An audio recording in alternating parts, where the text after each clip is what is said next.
and well, I mean, if you yeah, well, so I'm trying to think 3 years or something like that, but so I just anyway. I'm ready whenever you are.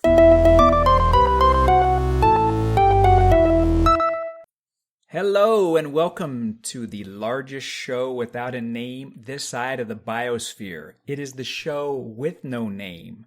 I'm Brendan, aka B, and he is Daniel. He has no aka.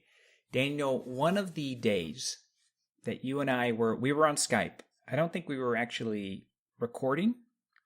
It's very possible we were doing like a pre-record prior to the show, kind of getting warmed up, but we weren't actually in the middle of the show.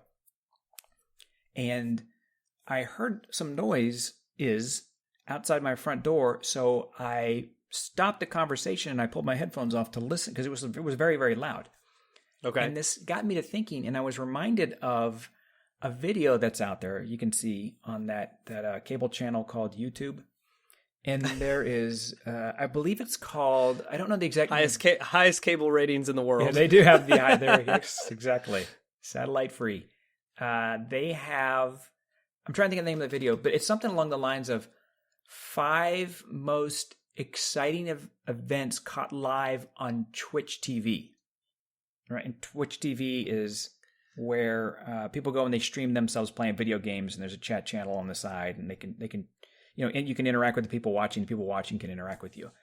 And the events were there were 5 of them. I'm trying to think of them. So one of them was a guy who got swatted, meaning he was playing a game live on Twitch, and one of his friends called the SWAT team on him. Or, excuse me, it was Anonymous who called the SWAT team on him. So he was in a building, and he's like, and he stops at one point, he pulls his headphones off, and he's like, I think I'm getting swatted. SWAT team comes down. Boom. They're like, get your hands up, this, that, and the other thing. So he's straight down on the ground. You see them with their guns. They're like, which part of this you think is funny, boy? And totally an illegal thing to do, by the way, calling the SWAT on someone. Exactly. And so he's kind of like laughing. They're like, what part of this do you think is funny? He's like, well, for one, this is all being broadcast live. And 2, somebody played a cruel prank on like you and me. The other, so I'm trying to think, there were 5. I probably won't remember them all. One of them was I think it was a Korean or Japanese guy, burned down his apartment on accident because... Whoa! Yes, he's trying to light a cigarette, and he doesn't have a lighter, he's got matches, and the match like gets out of control, and so he throws it in his trash can, which has got trash in it, which is flammable. This is, it's not good for me to laugh. I feel bad for this guy, but that's just ridiculous. So I'm watching right? Could you imagine watching them live? So I'm watching these events, and this guy, the fire gets out of control in the trash can. So he takes it, he like dumps it into the corner of his apartment, and he puts that great fire retardant, fire destroying property called paper and cardboard boxes on top of it just to quench the fire. And of course, kapoof. And at one point, all you see is smoke. You just see smoke and like a light in the corner. Another one was a lady. She and her live-in boyfriend got robbed online. Right, not online, but while she was in there streaming, and burglars came in, and she's like, we're being robbed?" And she goes, and boom, the guy comes busting. Get out of the ground! And he's digging around. I forget. One of them was a guy getting arrested, even though he was innocent. And was it another one of those? Somebody called a prank on him or something like that. Well, we don't know if it was a prank. I don't remember exactly, but somebody had called. He lived in an apartment. Kind of like a garden home apartment, and somebody, this was a funky one. So I do remember the 5th one, but he lived in kind of one of these garden home apartments. Maybe it was a hallway, but someone had called the police saying they heard noise and this, that, and I think he was probably playing like a first-person shooter or something. He's like, I killed this guy or whatever. So the police were called. They knock on the door. He gets up and he's chatting with them, and he refuses to give them his name, which was a bad idea to start with. He's like, I know I haven't done anything wrong. I'm like, yes, but please cooperate. They're policemen. They have badges and guns. They can do things to you.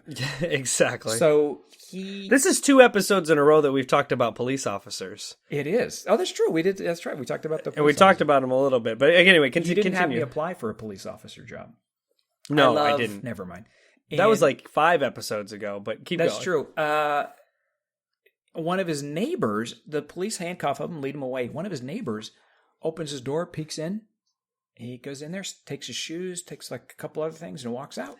And the Twitch stream is still going. The camera's still recording. So he comes back in, he grabs some more stuff, and he leaves. And they start calling the police while he's doing this. And so eventually, wow. And the last one was a Twitch streamer who faked being in a wheelchair. And whenever he streamed, he'd be in a wheelchair, and he'd roll up in his wheelchair, and he would take donations. And somebody donated enough money to him that he could buy a new wheelchair. And so he took all this money. We don't know what he did, but he ran a scam. And so while he was doing the scam, he thought his camera was off, and he stands up and walks off the camera. And like his girlfriend tried to cover for him, like, oh, blah, blah, blah, blah, blah. And he's like, no, I tripped over the dog or whatever. So I'm like, oh, you are a scumbag. So these thoughts came to me, and I came up with the idea for the episode today. And it's kind of along those lines. It's going to lead into this. What is, and it doesn't necessarily have to be, I would prefer if it was like a live thing, like you saw it with your own eyes, not like through a lens or were listening to it on a radio, but you actually saw it, right? You're like, I was there.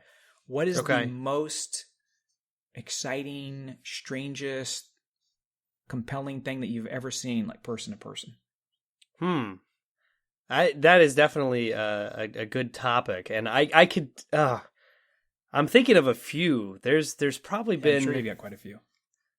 Okay, so I'll give you this one. I don't know if this is necessarily extraordinary or crazy or anything like that, but maybe it was just that I saw it and it was just kind of out of the corner of my eye, and I was just like, what? Someone just robbed a bank?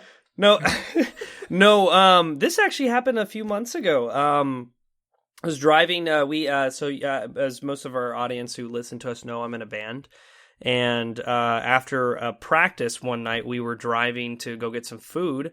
And we're driving along, and I'm like, that dumpster's on fire. There's a dumpster on fire. And I'm not talking, I'm not talking like guys like out there little like trash frying can. like hot dogs over it or I'm anything? not talking like a barrel. I'm talking like one of those mega big trash cans is on fire. Oh, so not the like two-door open thing, the one that's like the backup 18-wheeler. No, I'm talking about the two-door one. The two-door one, the one that flaps open and everything, but still huge. I'm not talking like a barrel like you see people like pouring, I don't know. Right. It's not a bunch of homeless people around a barrel like keeping warm or anything. Exactly. Cooking hot dogs, whatever. I'm talking like this gigantic, and the whole thing is a flame. And I'm just like, and it's on the back of a restaurant, mind you. And so my first initial thought when I saw this was like, what the heck is going on? Then I was like, oh no, it's probably a controlled fire. They probably know. They're probably burning stuff, whatever. I'm sure it's fine. Then I thought, that is butt up right against the restaurant. Ooh. There's no way that has to, that can't be a controlled thing. That has to be like somebody messed up, they ran away, and now the whole thing is aflame. So we drove over to it, and I call 911. And I just say, there's a dumpster on fire. Like, we're just sitting next to it watching it. It's kind of a beautiful sight. If you've never seen something burn for a long period of time, it's kind of cool. Yeah. You're just kind of looking and you're like, man, this is really cool, actually. This kind of looks cool, but it's still scary. Like burning your Xbox? Just watching that burn for a while. That wasn't mine, but I know yes.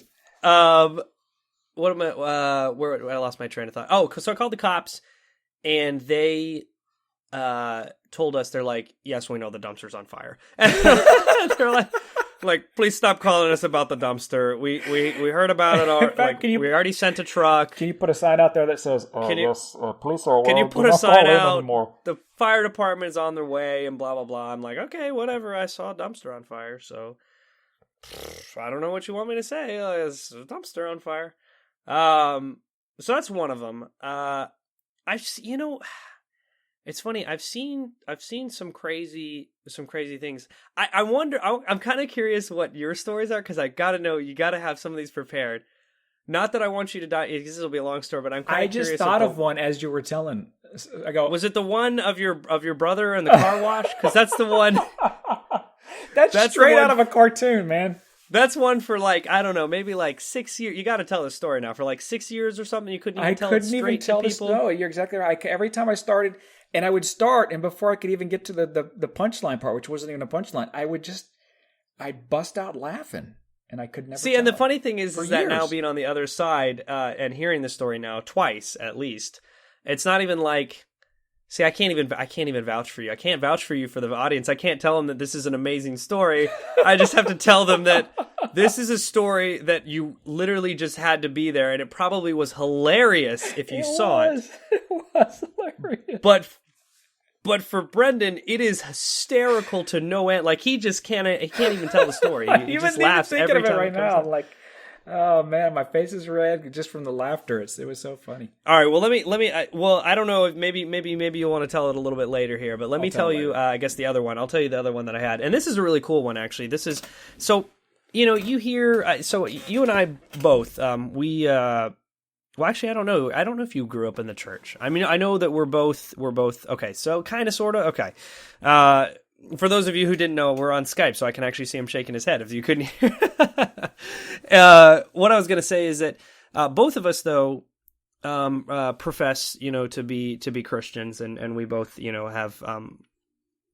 We for the most part, we both have heard a lot of the quote unquote Sunday school stories, if you will. All those little stories that you hear about Jesus' miracles. Not that they're not to downplay them by any means. They're still amazing, but you just hear about them. You don't always necessarily see them. And so some of the things, people talk about, they talk about, oh, if Jesus was real or if God was real, how come we don't see miracles anymore? How come we don't see the miracles that Jesus was performing from before? And I was in church one time, and I swear to God, this is a true story. I was, I think, 9 years old or something like that. And I remember we were watching, there was a baptism that was taking place. And this man was getting baptized, was blind. And I'll never remember this. I mean, I'll never remember this. I'll never forget this. Yeah, I believe you're right. I think it was a Wednesday night. And I'll never forget this because the man I think most people knew the man. Like they had seen him around the church and everybody kind of knew he was blind. People, I think he had a seeing eye dog or something that would walk him around everywhere. Anyway, he's getting baptized. He gets baptized, he goes into the water and he comes back up. And, people usually clap after someone's baptized. So everyone's clapping, but then they all kind of stop clapping because they notice that the man is trying to say something after he came out of the water, and he's trying to say, I can see.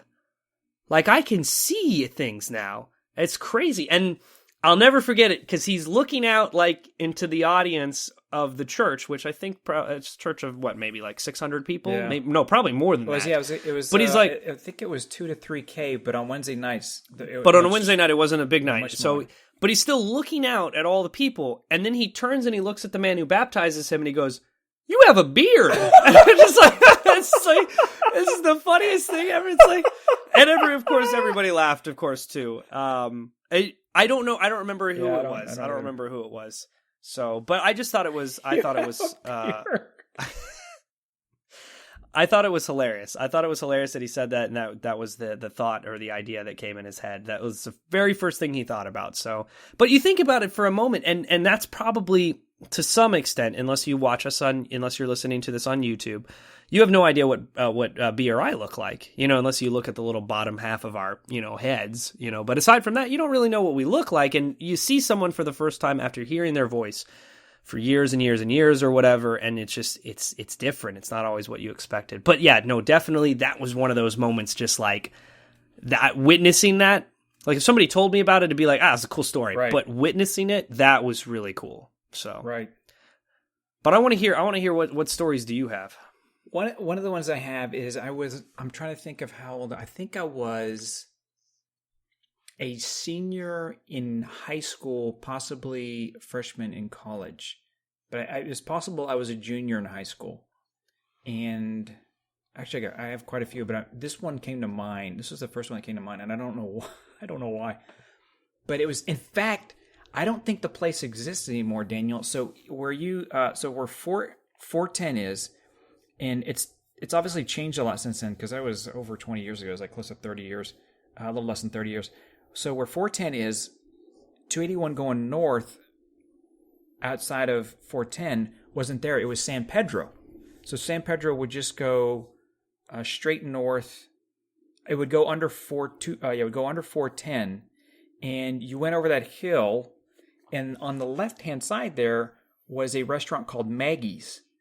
And Maggie's it looked like a large house, and it had like green and white striped awnings. It was a double decker house / restaurant. It was on the left hand side there, across from what's the restaurant on the right where the lady swings on the giant swing while you're eating steak. Do you know what I'm talking about? I think I know what you're talking. I've seen. It's funny you say that. I remember commercials from when I was a kid on TV. They'd advertise that place like nobody's business. Come on by, it's a swing or something. Yeah. I don't remember what they said. There's a lady who just swings. There's just a lady. She swings while you eat. It's just like, oh hey, you're having fun. I'm eating steak. She's dressed up as one of those like. I don't know, from like the Oregon Trail type of thing, like the old Western times. So, but anyway, continue. So there's Maggie's restaurant. So right across the street from Maggie, right south of it, was I don't think they exist anymore, Diamond Shamrock gas station. No, Diamond Shamrock got ran out of business. And I was there, and it was nighttime. It was about, I don't remember what time it was, but I was headed home, and I was there with another friend of mine, and I don't remember who the friend was. And we're there, and we're gassing up my car.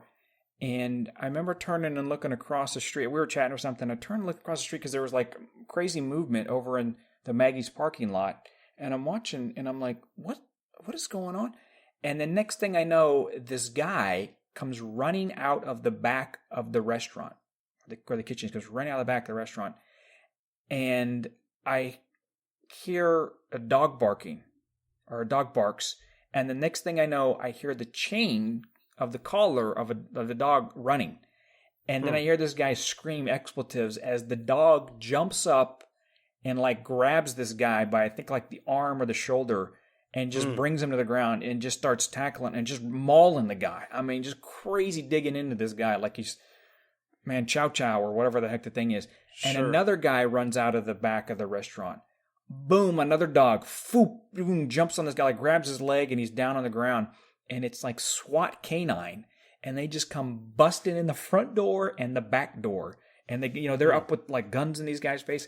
And here I am, I could throw a rock and hit these guys, which would be a bad idea because they have dogs and guns.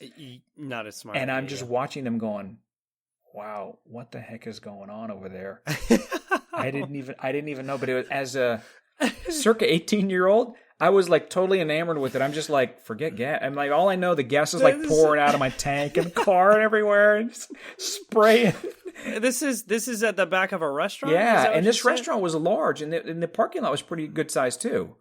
And the way the kind of Diamond Shamrock was, it was a little funky because the Diamond Shamrock was right on the corner. Right, so I think those guys just gave the restaurant like a bad review on Yelp or something, and that was the dogs like going out. How dare you give us a 1-star rating? We're calling SWAT. I just remember watching that and just thinking, this is real, because you had always seen police dogs like, but when they attack, but always in training, right? So the guy's got like 90 towels wrapped around his arm, and the dog jumps up and. Guy can't, and this one, and they still in pain. They're still in pain from doing those things. They still talk about. I don't remember what it was, but it's like the amount of like pressure that a dog or whatever. I don't even know what the technical term. Wow, I'm probably sounding like a bumbling idiot right now, but you're right. It's like PSI is like pressure per square inch or something like that. Yeah, that a dog can do on one of their bites. It's insane. Yeah, how strong their jaws are. Like they break bones. I mean, they literally break bones. And those dogs aren't taught to cuddle. They're taught to kill that guy. They're not taught to let up either until the trainer tells them like, "Hey, off," type of thing. They're taught to just no. You keep going at it, and if you have to murder this guy, murder. That's right. Well, I don't know about that. They don't go for any vitals, thankfully. They go after they go for arms and legs and stuff. I played hockey with a guy who trained animals at SeaWorld. Like he would train penguins, and he trained dogs too. SWAT penguins? Yeah, they were. Yeah, exactly. They had like lasers on their, they had like little lenses that come down, and they just peck you in the knees until you fall over. Like come on. No, they were used for hunting walruses. They're and they get the blubber and well, everyone knows that the natural enemy of the penguin is the walrus. They eat too many walrus. That's how they got so big.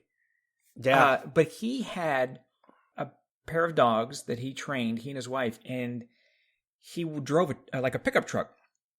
So he'd drive a pickup truck to the game, and he'd take his gear out of the back. The dogs would stay in the back, and he would tell the dogs, guard. And then he'd go and play and come back, and he's like, the dogs would stay the entire time. They would just stay there, and they would stay, and they were calm.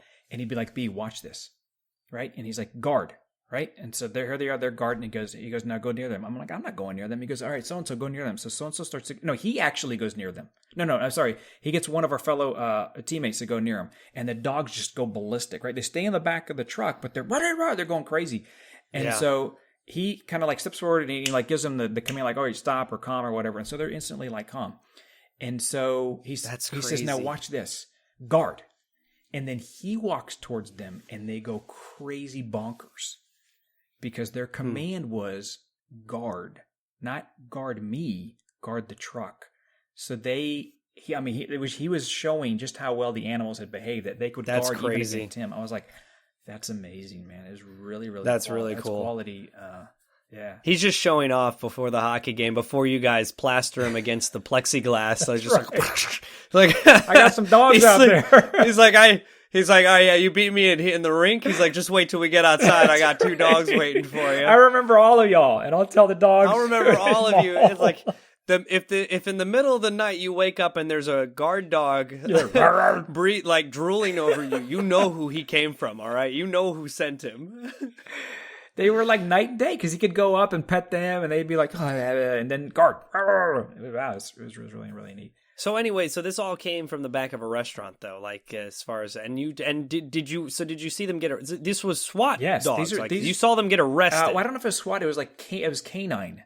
So these are canine dogs, and I saw them get arrested. Okay. So I saw the dogs maul these 2 guys, and they're like mauling them on the ground, like they're yelling expletives and my arm, whatever. And again, this was over 20 years ago, so a lot of the memory is faded of that event. And then the guys run in with their guns, and they we stick their boots on their necks and their arms, and the dogs eventually heal, and they cuff them, their hands behind their back. They keep these guys down on the ground, face down for. I'm not going to stay there for 45 minutes, and I'm like, I got gas. Let's get out of here. I don't want to. These guys.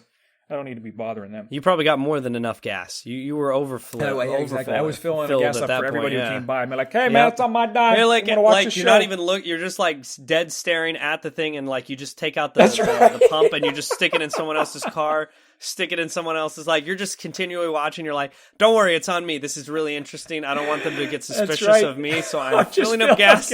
This is my Honda, my Toyota. Here's my Kia. That's right. I'm gonna go. My Lamborghini, my school bus. Well, you better switch grades if you're going to switch to the Lamborghini. It's like you need the super premium. There was one or something like that got in an accident over here. It was torched. I mean, it shot up. And really? All that was left, all of the top was gone. Anything above the tires, gone. Why is it that you hear of these cars like they don't ever get in like little fender benders? I just don't feel like. I feel like if you're going to drive like a Ferrari or a Lamborghini, it's either one thing. You either going to keep it nice for the rest of the time that you own it, or that thing's going up in flames. There's like no middle ground. It's like it's either your car's going to explode. I got a flat, right? Exactly. Right.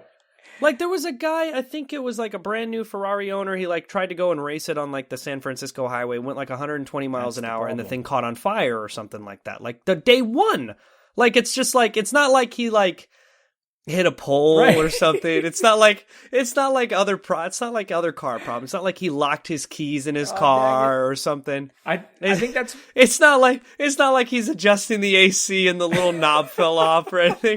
No, it's just kaboom. It's skyrocket. It's just from nice straight to fire. I mean, there's just no middle ground. So, which by the way, I've seen a car on fire before, and I know we were talking about fire earlier. Again, same concept.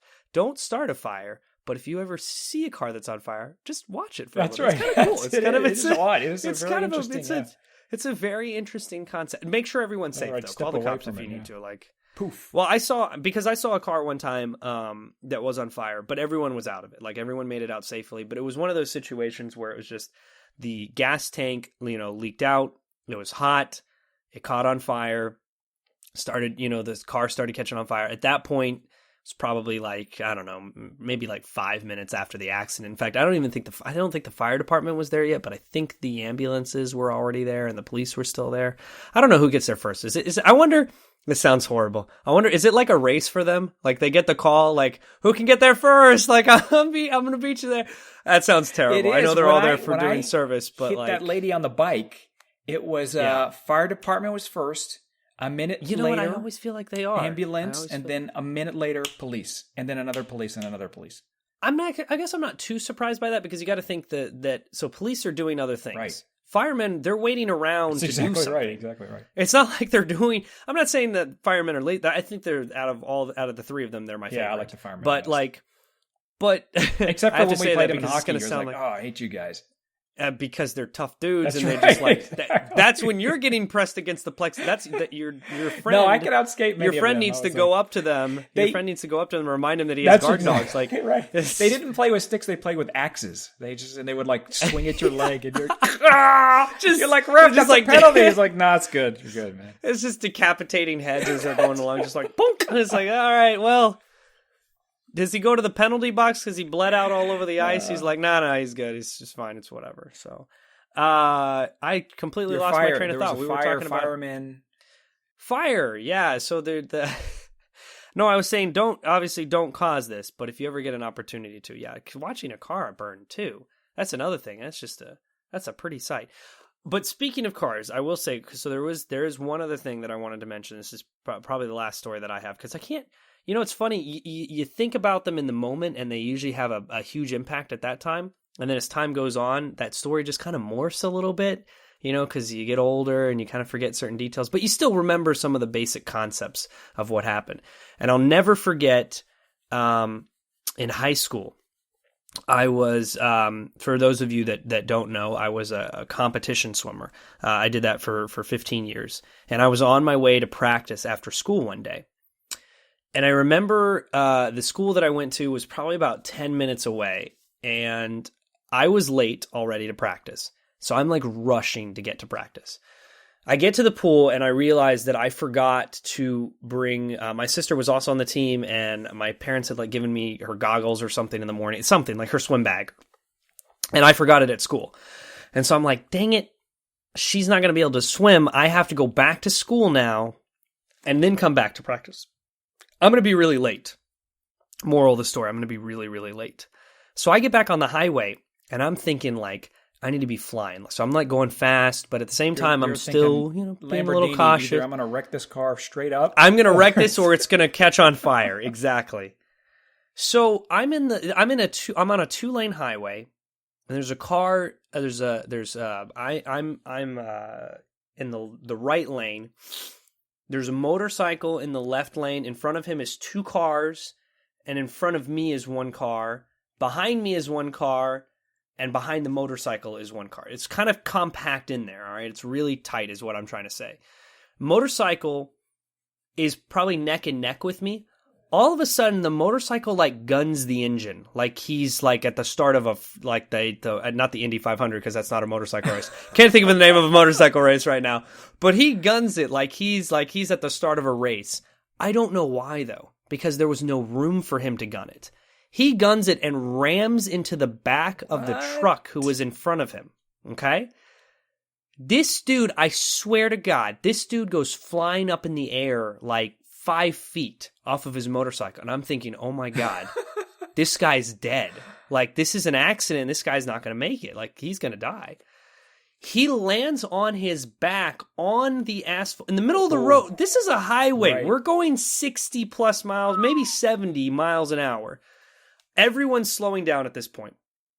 And, it's kind of like a domino effect. It's like 1 car goes out, 1 car goes middle, 1 car goes out, 1 car goes middle. You just see all these cars just flying off the highway because they see this dude on the ground. He skid on his back. Now, luckily, he had a helmet on.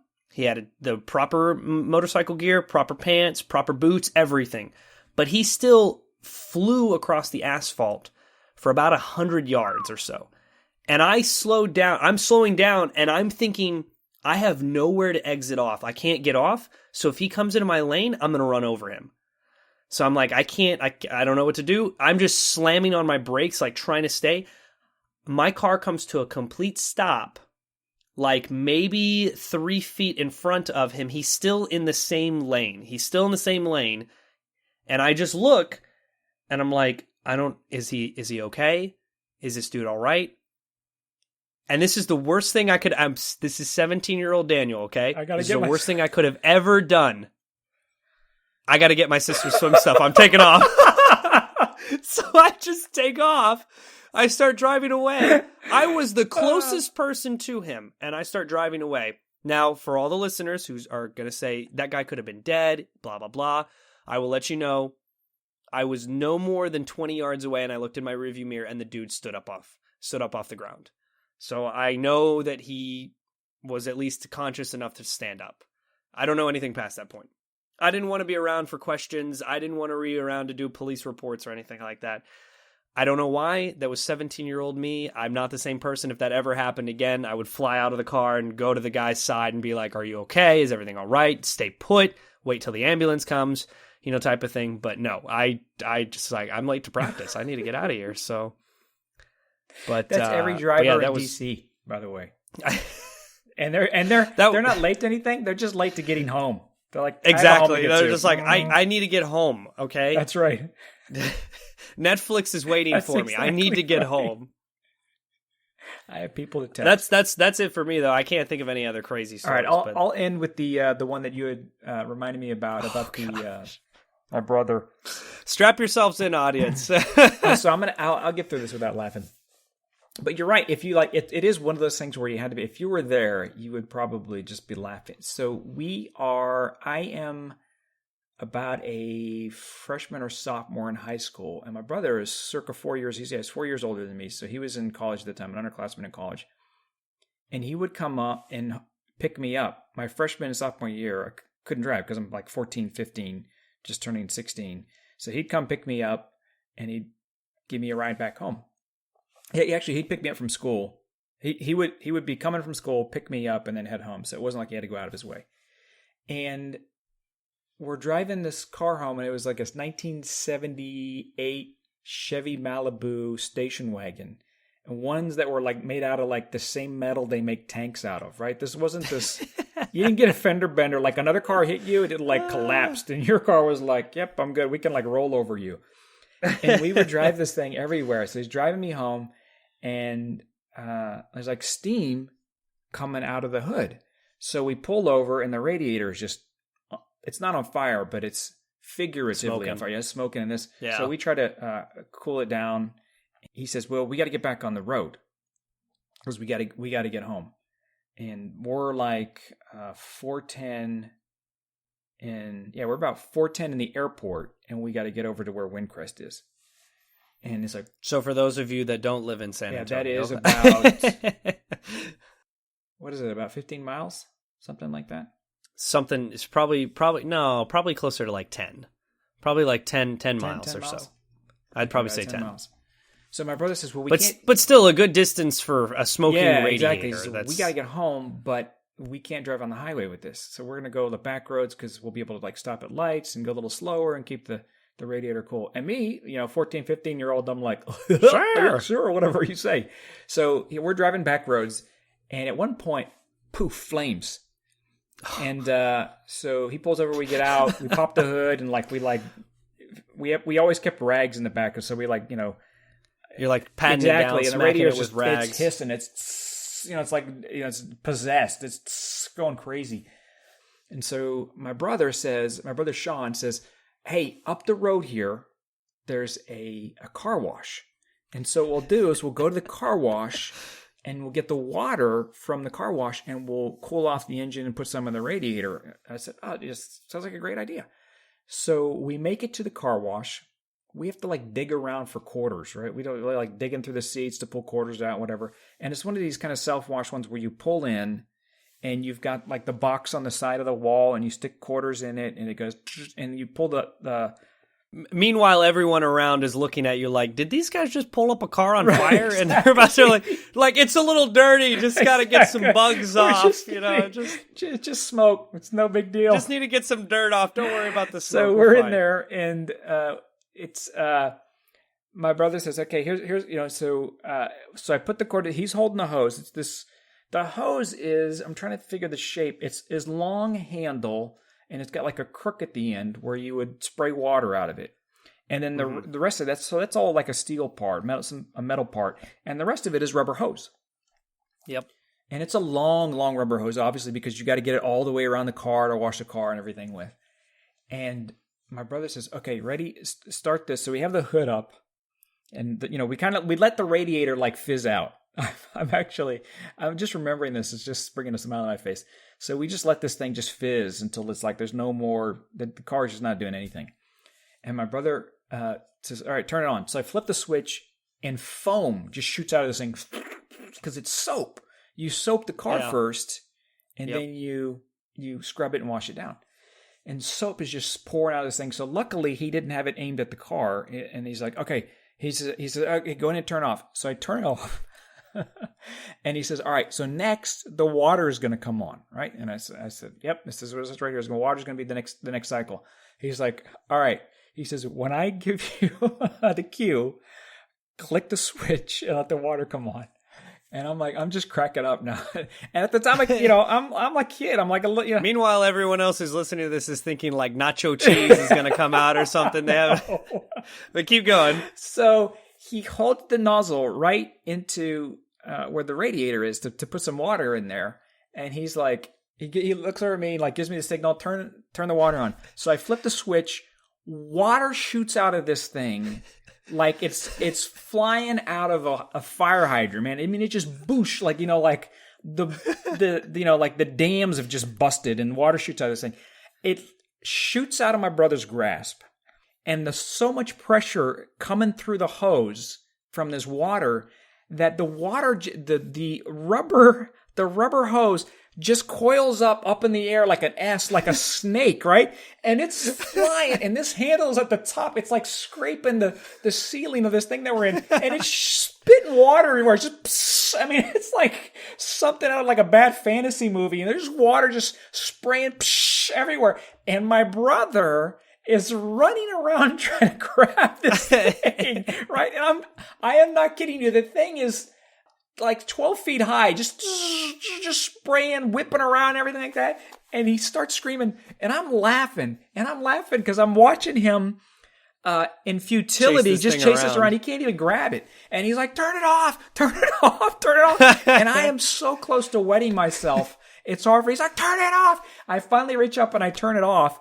The thing, boom, instantly collapses. He grabs it, and he's like, yells at me or something like that. I'm laughing. I'm like, sorry, whatever. He says, okay. So when I said, get ready to turn it on again. I said, all right, I'll get ready. So he's holding it there. He's got it braced. And he goes, turn it on. So I turn on, no water. The thing was done. The cycle was done. And we like burn our last quarters. And that's the story of how Brendan burned a car down. So you went with the Lamborghini method of just either just keep driving. You don't need to wrap it around anything. Just drive it till that sucker blows right up. Until it burns to the ground. So yeah, for about 6 years, I could not tell that story. Amazing. Yep. All right, Daniel. Any last thoughts for this one? No. Other than as usual, if you guys can, please give us a rating on iTunes. Be sure to send us a tweet. We'd love to hear from you guys, and thanks as always for listening.